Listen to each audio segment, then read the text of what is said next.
con nosotros nuestro hermano Josué Ovalle. Gloria a Dios.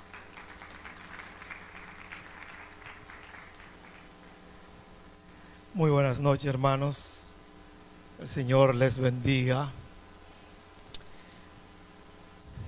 Voy a pedirle un solo favor, que me presten de su tiempo 30 minutos. ¿Me regalan 30 minutos? No le digo 15 porque le voy a hablar mentira. Le digo 30 para que la mentira sea más chiquita. Dios le bendiga, hermanos. No soy muy dado a hablar antes de predicar. Siempre me gusta pararme, decir, abran sus Biblias y comenzar a predicar. Sin embargo, debo decir algo. Hace un tiempo estoy trabajando con un grupo, unos 5 o 6 jovencitos, adolescentes, entre los 12 y 17 años, allá en la iglesia que pastorea mi papá. Y nos hemos dedicado a estudiar la Biblia de una manera diferente. Estamos estudiando pasajes, estudiando historia.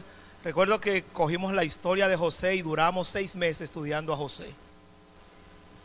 Y usted no sabe lo maravilloso que es cuando sin prisa, es una hora de 10 a 11. Y nos pusimos, luego que terminamos con la vida de José, a estudiar la vida del pueblo de Israel. Y cuando estudiábamos el primer capítulo, Dios me dio una palabra, algo que usted oírme decir que Dios me dio una palabra, sé que algunos se sorprenden porque no es mi estilo. Pero fue tan fuerte, fue algo tan poderoso que comencé en ese mismo momento a decir, esto tengo que compartirlo. Hablé con la secretaria de los jóvenes, me dijo, bueno, tenemos este mes ocupado. Le dije, no te apures, el próximo domingo yo predico. Y prediqué. Fui al Congreso, al Retiro Nacional de Escuela Dominical en Jarabacoa el mes pasado, y me tocaba hablar una parte y lo hablé. Le dije a Juan Miguel, creo que es primera vez que hago esto, Juan Miguel, tan pronto tengas un sábado yo quiero hablar. Porque creo que lo que el Señor depositó en mi corazón, debo comunicarlo. Y a pesar de que quizás trabaje una historia que todos conocemos, podremos encontrar algunos aspectos que nos hablan de una manera contundente hacia lo que debe ser, hacia donde debemos movernos, hacia lo que debemos hacer como iglesia, y en este caso muy puntualmente con la juventud. No voy a leerle un pasaje bíblico como acostumbramos a hacerlo, porque vamos a trabajar en el libro de Éxodo. Me llama la atención, hermanos, que cuando leemos el libro de Génesis, el último versículo del libro de Génesis dice que José murió a la edad de 120 años, lo embalsamaron y lo pusieron en un ataúd. Alguien diría, ¿qué significa esto? Bueno, podría significar poco, pero estamos hablando del José que a los 17 años Dios le dio una palabra, y a través de 2 sueños en donde José, y la idea no es hablar de la vida de José, tengan paz. Y a través de estos 2 sueños Dios le mostró lo que iba a ser el futuro de su vida. Y me llama poderosamente la atención de José que a los 17 años José tiene estas visiones, y a los 30 años por primera vez José ve que el asunto va encaminado bien.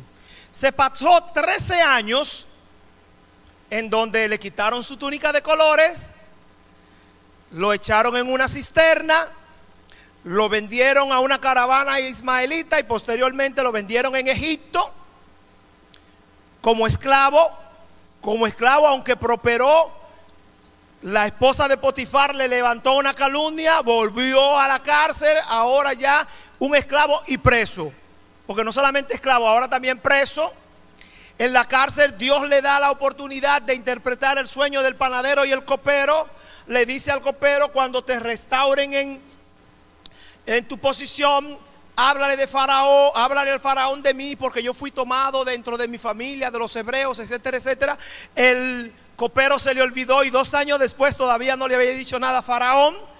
Y tuvo Dios que darle 2 sueños perturbadores a Faraón, para que cuando nadie pudo recordarlo, pudo declarar lo que significaba el sueño, el copero se acordara y dijera: ah, un muchacho, 30 años ya tenía José cuando fue presentado a Faraón.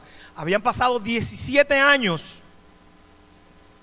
José interpreta los sueños, Faraón lo elige como el gobernador, y 7 años después de ser elegido gobernador, entiéndase, 20 años después de haber tenido estos sueños, por primera vez sus 11 hermanos se inclinan ante él. Dios, para que se cumpliera su promesa, trajo 7 años de hambre con tal de que su palabra se cumpliera. Lo que Dios ha dicho de tu vida, Él algo va a hacer, pero se va a cumplir. Amén. Pero José gobernó y duró. Si a los 30 años fue elegido, fue nombrado gobernador y murió a los 110, estamos hablando que duró, ayúdeme con la matemática, 80 años. Así es, 110 menos 30, 80 años me da, oye, la matemática no está mal, 80 años como una persona reconocida, de buena posición, el gobernador, en un momento el segundo de Egipto, pero murió. Sí, todas las cosas llega un momento que completan su ciclo. El ciclo de José terminó. Y por eso, para hablar de Éxodo, me llama la atención que este hermoso capítulo de Génesis, lo único que dice es: y se murió José. Pero no solamente se murió José. Cuando usted va al versículo 6 del libro de Éxodo, dice que murió José, también murieron sus hermanos y murió toda aquella generación. El ciclo de la vida siguió desarrollándose. La gente nacemos, crecemos y nos morimos. La versión corta, otros hablan de se reproducen, tienen sociabilidad, pero la versión corta es: nacemos, crecemos y nos morimos.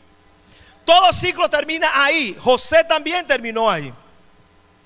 Sin embargo, el trabajo que hizo José, lo que resultó de la vida de José, lo vemos en el versículo 7, y es que nace toda una nación que crece, se fructifica, se multiplica, se fortalece y llena la tierra. Y el versículo 8 entonces trae la contraparte y dice: pero luego de esto se levantó un faraón que ya no se acordaba de José. Ya este no conoció a José. Este no sabía quién era José. Quizás en esta iglesia habemos personas, y digo habemos porque hace un tiempecito sacaba cuenta con Francia Aponte, y ya nosotros, Francia y yo, estamos entre las 100 personas de mayor edad en esta iglesia como miembro de la iglesia, porque ya los que nosotros vimos como grandes, los presbiterios López, los Alberto Santana, la hermana Cocola, entiéndase Angélica Caro, la hermana Santa Brito, toda esa gente se han ido. La hermana Teresa Arias recientemente, hace 1 año y pico, y hasta Luz Ovalle, mi mamá, pasaron. Ahora hay una generación que ha crecido, porque la Jerusalén ha crecido. Hay una generación que ha crecido, pero también hay una sociedad que ha crecido y que no tiene memoria de lo que ha sido siempre Jerusalén primera. Y aquí comienza el dilema de este pueblo. Una generación grande, pero lo que la había hecho grande había pasado de la gente que formaban esta generación y de los que rodeaban esta generación. Una generación nueva donde ya no está José ni ninguna de sus gentes, pero también una sociedad, Egipto, que tampoco conocía lo que había pasado. Y allí nace un problema. Nace un problema porque este faraón dice, esta gente, y aquí hay que tener mucho cuidado en las palabras de Faraón. Faraón dice, este pueblo ha crecido. Y yo recuerdo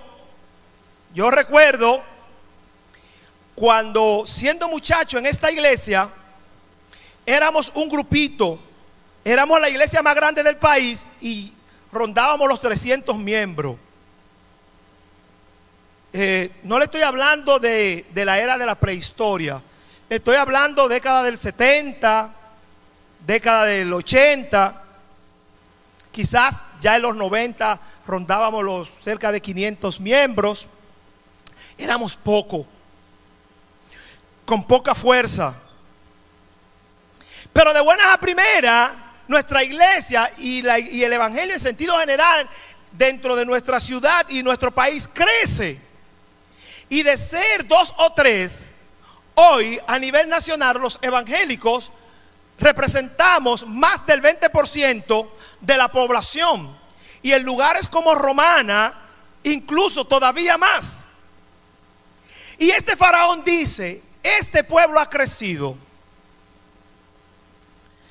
Ahora tenemos un problema de que si los enemigos vienen contra nosotros, es probable que este pueblo se una a nuestros enemigos, pelee contra nosotros y se vaya de nuestra tierra.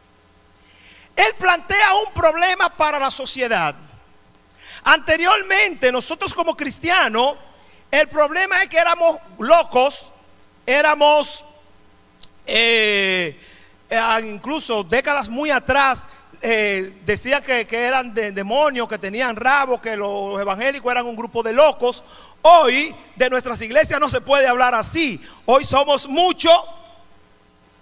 Hoy hay muchas personas en posiciones relevantes.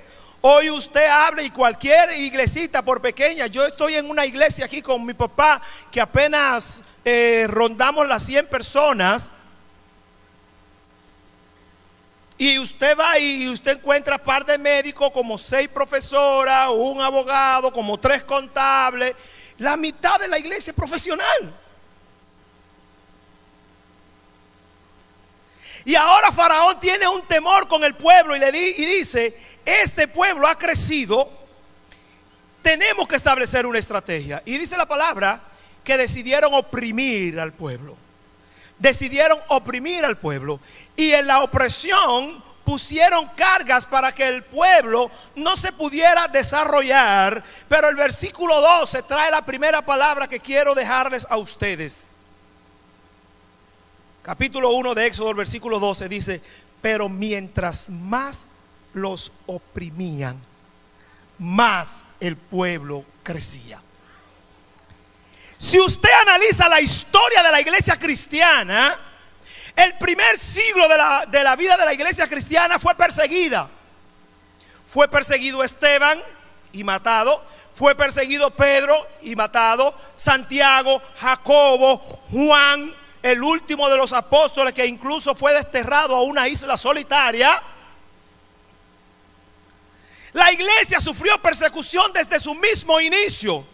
Por eso Jesús, en un momento en que Juan el Bautista está preso y manda a preguntar, Jesús, luego que da la respuesta que le da, dice que los ciegos ven, etcétera, etcétera, le dice a sus discípulos, ¿qué han salido ustedes a ver? Una caña movida por el viento. No. Y entonces da esta hermosa palabra cuando dice, desde los días de Juan el Bautista hasta hoy, el reino de los cielos ha sufrido violencia y hombres violentos lo arrebatan. La historia de la iglesia siempre fue, en los primeros siglos, una historia de martirio. Primero comenzó por el propio judaísmo que persiguió a la iglesia, y posteriormente, siglo II, siglo III, el propio imperio romano persiguió a la iglesia de aquel entonces. Los llevaba a los circos y se los lanzaba indefenso a las fieras salvajes. Se llegó a decir que Nerón prendió tantos cuerpos un mismo día que toda la ciudad quedó iluminada de cuerpos de hombres y mujeres cristianos. Pero si usted sigue analizando la historia, en el siglo IV de la era cristiana, la iglesia toma un rumbo diferente. Constantino, emperador romano, abraza la fe del cristianismo, se convierte al cristianismo, y de buenas a primeras la iglesia entra en un espacio de bonanza, de paz. El imperio comienza a construirle grandes templos, el imperio comienza a darle favor, y desde el siglo IV hasta el siglo XV la iglesia entró en un estado soñoliento, en un estado de oscuridad. Esa es la historia de la iglesia cristiana. Y tiene que ser por el 1517 cuando un hombre como Martín Lutero se levanta, hace su protesta clavando las famosas 95 tesis en la puerta de la catedral de Wittenberg, y comienza un movimiento que duró más de 200 años, en donde la iglesia tomó nueva vida. Pero nótese que del siglo III al siglo IV hubo un cambio de estrategia. De la persecución, de la opresión, a una estrategia diferente, porque Satanás sabe que con oprimir al cristiano no resulta nada. ¿Sabe por qué? Porque Santiago bien lo dice, la prueba de fuego que les va a sobrevenir a ustedes no debe sorprenderlo, porque cuando la prueba tiene su obra completa, produce en nosotros la perfección. La prueba en el cristiano no lo destruye, lo perfecciona. Y cada vez que Satanás ha querido oprimir a la iglesia ha salido fortalecida. Y le pasó con el pueblo de Israel. Así que, hermano, no te preocupes por la prueba. La prueba es el medio, es el vínculo, es el vehículo que Dios utiliza para el fortalecimiento. O pregúntenselo al propio José. A José lo tiran en una cisterna. ¿Y usted sabe para qué tiró Dios? ¿Para qué Dios permitió que tiraran a José en una cisterna? Dice la Biblia que los querían matar sus hermanos, y creo que fue Rubén, dijo: no lo matemos, echémoslos en una cisterna. Así que si Dios te tiene en una cisterna, es para preservar tu vida. En ese lugar Él está preservando tu vida para lo que Él ha planeado para el futuro. Esa cisterna no es para tu muerte, esa cisterna es para preservarte. Y dejemos a José tranquilo, porque si me meto en José, entonces ahí sí, vigilia. Vamos a oprimirlo. Pero mientras más lo oprimían, más crecía. Y entonces viene la segunda táctica. Versículo 15. Y habló el rey a las parteras que atendían a las hebreas, y les dijo: cuando vaya a nacer una criatura, cuando las mujeres hebreas vayan a dar a luz, verifiquen. Si es niña, que viva. Si es varón, que muera. Y aquí hay una palabra poderosa. Esta palabra a mí me martilló. Si es niña, que viva. Si es varón, mátenlo. ¿Por qué? ¿Qué buscaba Faraón con matar a los varones y no a las hembras? Tres cosas. Matando a los varones, primero mataba su capacidad de reproducción. Si no hay varones, no hay reproducción. Y aunque las hembras pudieran casarse con egipcios y tener hijos, Los hijos de los egipcios eran egipcios, no hebreos. Sí, cuando una egipcia se casaba, se juntaba, cuando una hebrea se juntaba con un egipcio, los hijos eran egipcios, no hebreos. Entonces por eso había que matar a los varones. ¿Por qué? Porque si mato a los varones no hay capacidad de reproducción. Va a llegar un momento en donde no quedará varón que reproduzca, que continúe el linaje, y se quedarán sin linaje. Satanás ha querido destruir algo muy importante en las iglesias. Es nuestra capacidad de predicar. Hay cosas que a Satanás no le preocupan. Hay cosas que nosotros hacemos como iglesia que a Satanás no le preocupan. La sociedad de damas, a Satanás no le preocupa. Puede haber sociedad de damas. La sociedad de jóvenes, puede haber sociedad de jóvenes. Eso puede vivir. Ahora que un grupo de jóvenes salga, Biblia en mano, tratado en mano, a invadir, a impactar la calle, no, eso no se puede. Eso hay que matarlo. Eso hay que matarlo.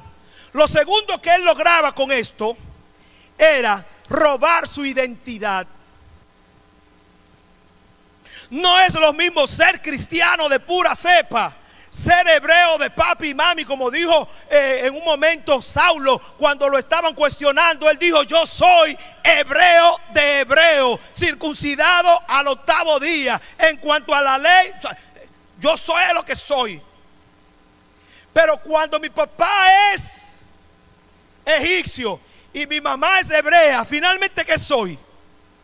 Y muchas veces la iglesia ha estado pasando eso. Nosotros nos hemos criado, hemos subido sin una identidad. Y recuerdo un programa que ahí está Sanoj, que se preguntaba si algo tuviéramos que reformar a la iglesia de hoy. Yo dije que volvamos a tener identidad. El cristiano tiene que tener identidad. Y aunque anteriormente lo hacíamos de manera quizás hasta incorrecta, teníamos una identidad tan fuerte que nos identificábamos por el vestir, nos identificábamos por el hablar, nos identificábamos por cómo éramos. Íbamos a comer y hay que orar por los alimentos. Como dice alguien por ahí, ahora le tiramos una foto y la subimos a Facebook.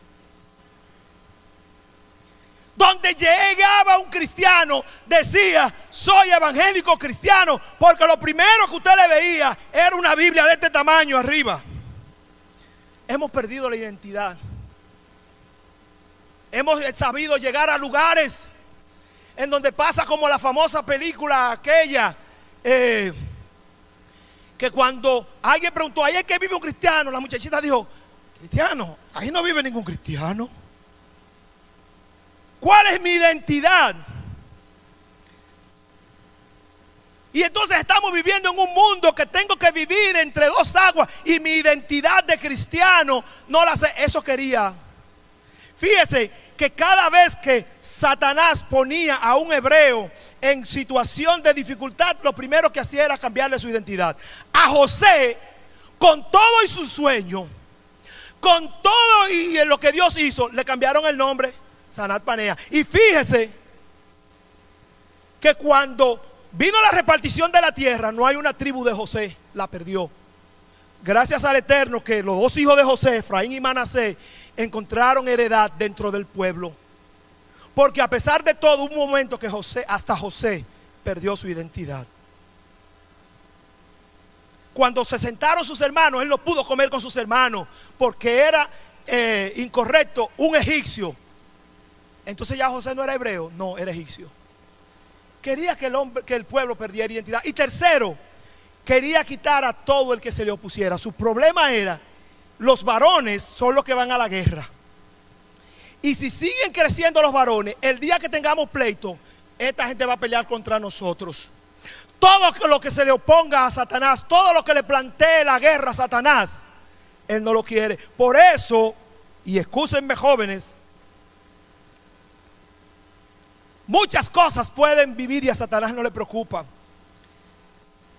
pero las disciplinas espirituales que mueran. ¿Cómo está haciendo Satanás para matar la vida de oración de muchos de nosotros? ¿Qué está haciendo Satanás para matar la vida de lectura bíblica de nosotros? ¿Qué está haciendo Satanás para matar la vida de ayuno y de entrega de muchos de nosotros? Porque eso no conviene. Un cristiano fuerte, un joven que sepa plantarse y aunque le estén presentando el horno de fuego 7 veces calentado, pueda decir: creo en un Dios que es capaz de librarme, me va a librar, y si aún no me libra, como quiera no. Para llegar a una posición semejante había que tener vida con Dios. O un Daniel que el rey escribe: nadie puede orar. Y Daniel al otro día del edicto abrió sus puertas y comenzó a orar. Nótese, la mayoría de nuestras iglesias, usted dice ahora mismo que para el próximo lunes tenemos un concierto y no voy a mencionar, con cualquiera de esos artistas que nos gusta, y usted va a ver mucha gente aquí, Cristal, mucha gente va a venir. Pero el lunes es día de oración.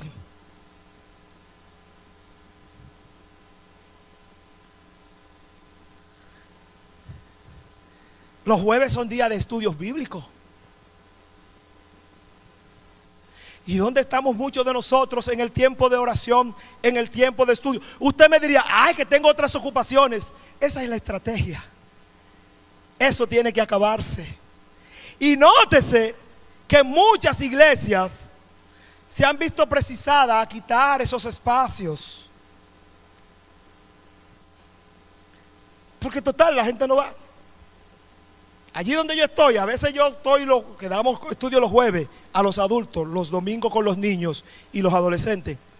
Cuando yo estoy allí, que me llegan 10 hermanos, me dan ganas como de cerrar el libro, cerrar la Biblia y coger para mi casa. Porque eso es lo que Satanás quiere, que muera. Si es niña, que viva. Pero hay cosas que Satanás quiere matar en ti. Hay cosas que Satanás no quiere que vivan en ti. Identidad, compromiso, entrega, vida devocional, vida de oración, vida con Dios. Él no quiere, porque eso le afecta. Ahora, lo otro no importa que viva. Y por eso usted ve que muchas veces hay actividades nuestras que no las estamos denigrando, no estamos diciendo que son malas, pero a Satanás no le preocupa mucho que se den o no. El relato bíblico narra que estas mujeres, las parteras, no obedecieron la voz del rey. Y el rey las llamó. Y aquí viene la tercera palabra. ¿Por qué no estás cumpliendo la ley? ¿Sabe lo que le dijeron las mujeres, las parteras? Porque las mujeres hebreas no son como las egipcias. Son más fuertes. Y cuando nosotras venimos a llegar, ya hace rato ellas han dado a luz. Tú eres más fuerte que tu enemigo. Pero para tú lograr esa fortaleza, tienes que adelantarte. Algunos estamos sentados esperando que las cosas acontezcan. Dice las mujeres, las parteras dijeron: cuando venimos a llegar, ya han dado a luz y no podemos ejecutar la orden tuya. Cuando una iglesia se antepone, se adelanta a los planes de Satanás, Satanás no tiene nada que hacer. Pero lo que pasa es que muchas veces nos encuentra envuelto en todos nuestros quehaceres y hasta nos sorprende. Eliseo era un profeta de Dios, y el rey de Asiria, el rey, decidió prenderle emboscada al pueblo de Israel. Y Eliseo le decía: dígale al rey que no puse por ahí porque le tienen una emboscada. En un momento el rey sirio dijo: pero ve acá, Tiene que haber entre mis generales alguien que me esté jugando doble cabeza. Y los llamó. Y cuando los llamó, ¿qué es lo que está pasando? Que todo lo que yo consulto con ustedes, el rey de Israel lo sabe. Dice, lo que pasa es que hay un varón que se llama Eliseo, que lo que tú consultas y lo que tú hablas en secreto, él lo sabe de alguna manera y se lo advierte al rey. Y el rey ya está advertido. Nosotros tenemos al Espíritu Santo a nuestro favor para advertirnos cuando el peligro viene. Lo que tenemos que hacer es prestos a escuchar la voz del enemigo, a escuchar la voz de lo que está pasando, a que el Espíritu Santo nos diga por ahí sí, por ahí no. Son más fuertes, son diferentes. Necesitamos una juventud diferente. Necesitamos una juventud diferente que se atreva a conocer los planes del enemigo y trabajar en contra de ellos. Pablo le dice a Timoteo, ninguno te ponga al menos porque eres joven, pero por el contrario, sé un ejemplo en todo. Satanás él va a tratar. Él tiene su estrategia. Por eso la Biblia dice, no ignoremos sus maquinaciones. ¿Y cuántas veces Satanás nos envuelve? Y quiere que le diga, sin ser pesimista y sin ser retrógrada al decirlo, nosotros tenemos lo que son las redes sociales, que son muy buenas, porque incluso algunos ahora tienen su teléfono prendido y están grabando. Pero usted sabe el tiempo que nos roban las redes sociales. Yo era alérgico a pertenecer a grupos. Por obligación estoy en 4 grupos ahora. Y el 95% de las conversaciones del grupo yo las elimino. No interesan. Ja, ja, ja, ja. Jejeje.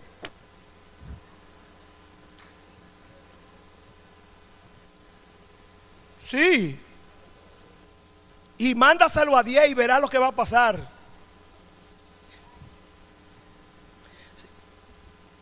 La estrategia no es oprimirte, es entretenerte. La estrategia de Satanás ahora no es oprimirte, es entretenerte. Pero las hebreas eran diferentes. Cuando venían a llegar las parteras, hace rato que ellas habían hecho el trabajo. Y ahora el rey cambia la actitud y dice, ok, como ustedes la partera no resuelven, un edicto a todo el pueblo, a todo el egipcio. Cuando usted vea que nazca un niño varón, tírelo al río. Todo varón que nazca, tírelo al río. Usted sabe lo que es nacer con una sentencia de muerte, con fecha de caducidad. Si nació y es varón, échenlo al río. Y cuando leía esto me quedé intrigado y dije, ¿y qué pasaría? Cuando usted lee el capítulo 2, hay una historia que dice qué es lo que va a pasar. Y te la voy a contar en 5 minutos. Un hombre de la tribu de Leví tomó mujer.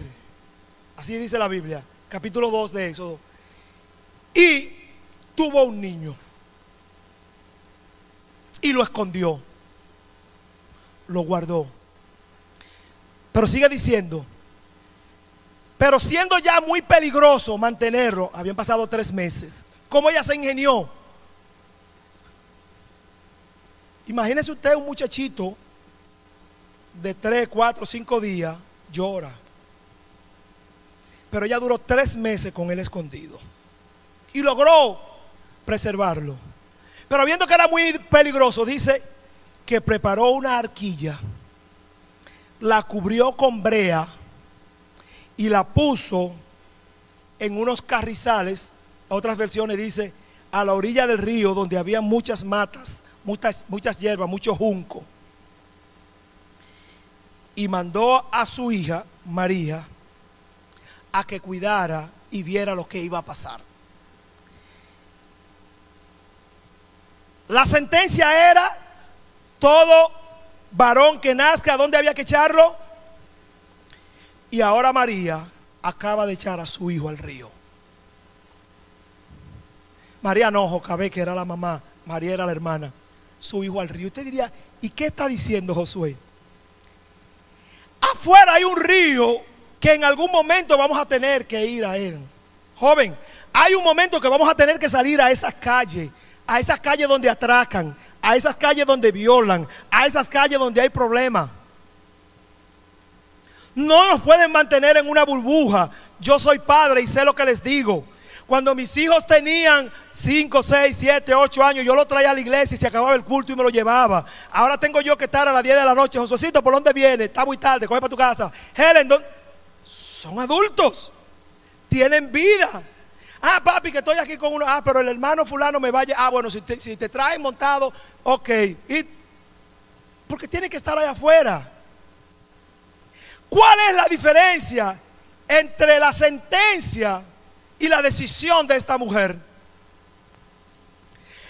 De todas maneras, Moisés lo echaron al río, pero no fue al río para morir, fue al río para Dios por preservarlo. Y volvemos al mismo caso de José. Cuando Dios te lleve al río, Él te va a llevar cuando estés preparado. Esta mujer preparó un arca, preparó un recipiente, preparó algo para que puedas llegar al río. Porque al final no te vamos a poder tener todo el tiempo aquí. Joven, tú tienes que entrar en contacto con ese mundo, pero necesitas ser preparado, necesitas ser capacitado. La brea es un impermeabilizante. La brea es un material que cuando usted lo cubre, ese material impide que el agua entre. Tenemos que estar impermeabilizados. Y lo único que va a producir impermeabilidad en nuestras vidas es una palabra bien conocida y la fuerza del Espíritu Santo. Sin la ayuda del Espíritu Santo y sin la ayuda del conocimiento de Dios a través de su palabra, vamos a hacer agua cuando lleguemos allá afuera. Por eso usted ve muchos jóvenes nuestros que cuando han salido allá afuera se han quedado. En estos días Josuecito me hablaba de una ex compañera de él en Jucún. Hizo la escuela de Jucún con ellos. Viajó al extranjero un mes a hacer misiones. Y me decía con pena, wow, ¿qué le pasó a esta muchacha? Está desacatada. Se metió en amores con un inconverso y ahí está dando toda clase de espectáculo. Necesitamos que el Espíritu Santo impermeabilice nuestras vidas. Necesitamos que la palabra de Dios impermeabilice nuestras vidas. Jesús, 40 días de ayuno y oración por el mismo Espíritu Santo. Cuando Satanás vino a tentarlo, él supo cómo responder, porque había una palabra. Necesitamos una juventud conocedora de la palabra de Dios, una juventud revestida del Espíritu Santo para que podamos pasar la prueba. Finalmente, Moisés, la hija de Faraón, lo tomó, lo hizo su hijo, le puso Moisés porque rescatado fuiste de las aguas. Y entonces llamó a la propia mamá del niño para que lo criara. Y qué bueno, la propia mamá criándolo y ella le pagaba por criarlo. Quiero concluir con esta palabra. De lo que estamos aquí depende la próxima generación. Esto se puede quedar aquí 87 años después, o puede pasar más allá del 2020, desde 2025, si Cristo no ha venido, del 2050.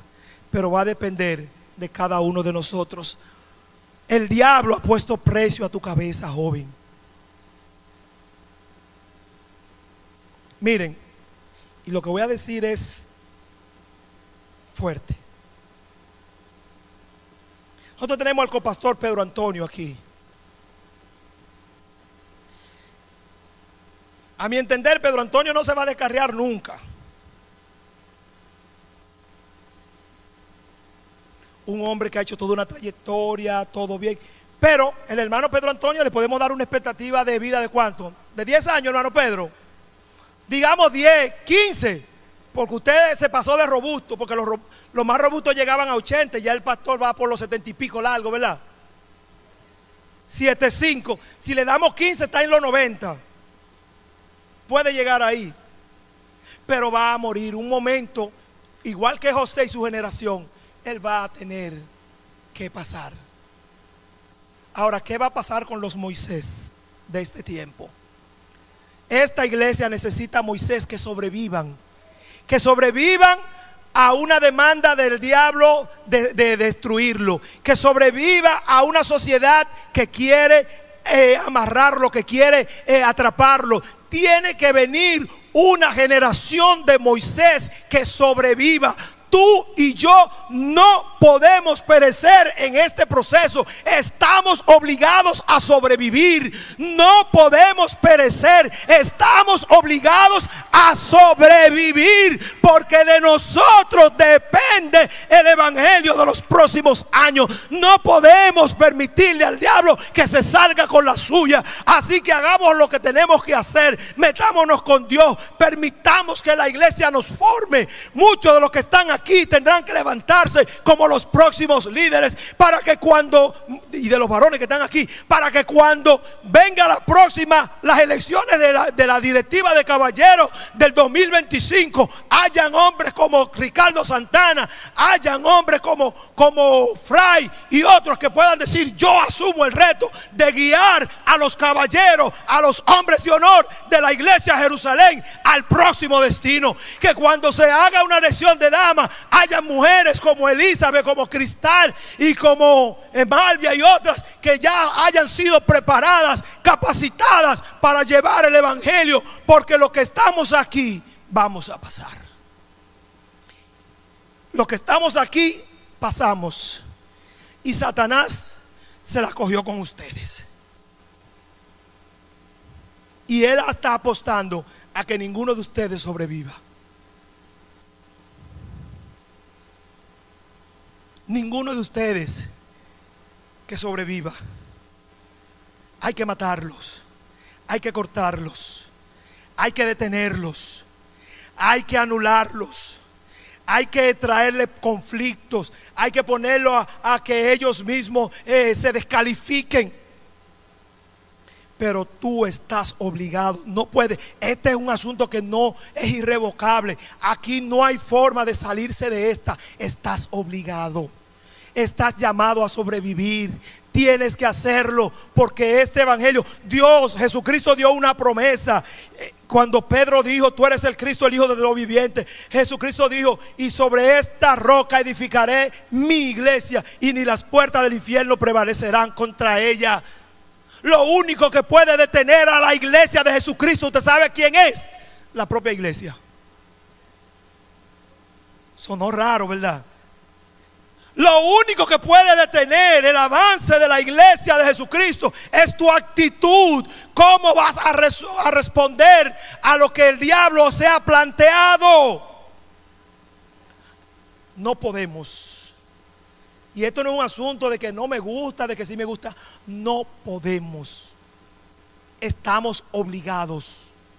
¿Usted sabe quién fue Moisés? Ese muchachito que lo metieron en la arquilla y la hija de Faraón lo rescató y su propia mamá lo crió.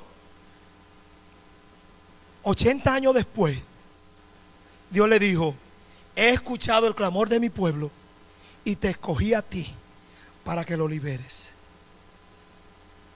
Aquí están los libertadores. Aquí está la gente que van a salir a las calles a libertar armas que están cautivas. Pero no puedes perecer en el proceso. No puedes. Aunque quieras, no puedes. Porque Dios te eligió a ti. Y como le dijo a Jeremías: aún desde el vientre de tu madre Elizabeth, Dios te escogió. Y a lo que Dios preparó para ti no puedes renunciar. Que Dios nos ayude. Número uno, aunque el mundo haya dicho que mueran, nosotros vamos a sobrevivir. Y vamos a sobrevivir porque somos diferentes. Y vamos a sobrevivir porque nos vamos a adelantar a los planes del enemigo. Y vamos a sobrevivir porque vamos a permitir que el Espíritu Santo y el conocimiento de la palabra formateen nuestras vidas de forma tal que cuando tengamos que ir al río, no perezcamos, sino que sobrevivamos. Que Dios te bendiga. Que Dios te guarde.